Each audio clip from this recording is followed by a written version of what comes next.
Stories today on the Medical Watch, the 2-year-old who refused to die. Our medical reporter Dina Baer has the story of a young boy's devastating spinal cord injury and the doctor who dared to help him. There are no documented cases of survival like this one in all of the medical literature.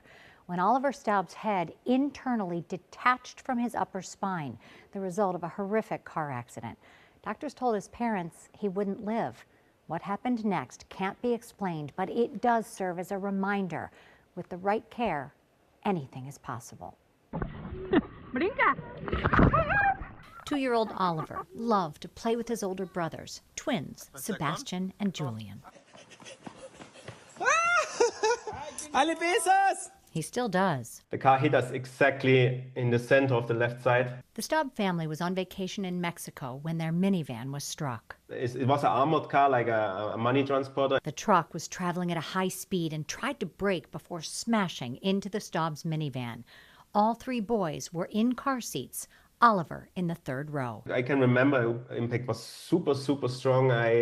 I had a broken rib. Miraculously, the twins had some scratches, but were okay. Yeah, I broke my arm in 3. And Laura had severe head wounds from the window glass, but it was Oliver who suffered the worst injury. There were people and I was just screaming in Spanish, but I'm in English.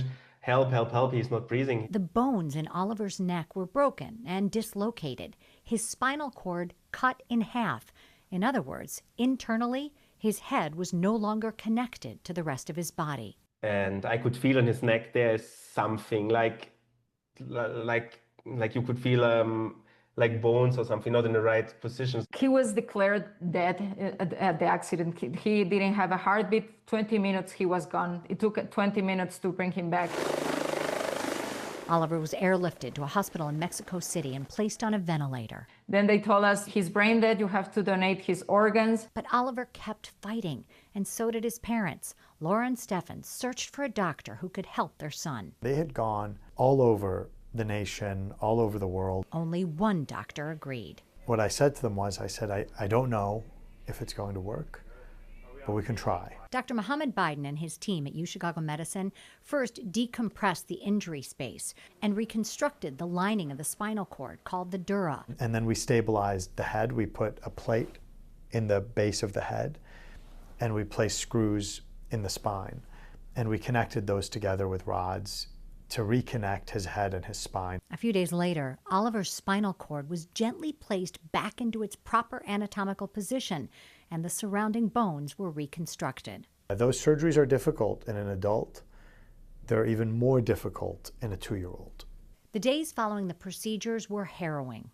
At one point, his heart stopped. Oliver suffered 2 cardiac arrests and a stroke. His care team never gave up on him. Then strange things started to happen. This is not just a reflex, this is really like from... This is him saying, somebody is pinching me and giving me pain. Bladder and bowel sensation followed. He even started to breathe over his ventilator, meaning his lungs were trying to work on their own. And his therapists were also like, how is that possible? He's supposed to be paralyzed from the neck down. And so I don't want to count him out, and I don't want to say what he can't do, because he's proven us wrong at every step. We told him, if you decide to stay, we will move mountains for you. And we keep doing that every day. Ay, bravo! The Staub family has received financial support from people all around the world, including a soccer star in Germany where the family lived before the accident. Oliver and his family plan to return to Chicago in March to take part in a stem cell clinical trial. We'll be sure to bring you an update. Back to you.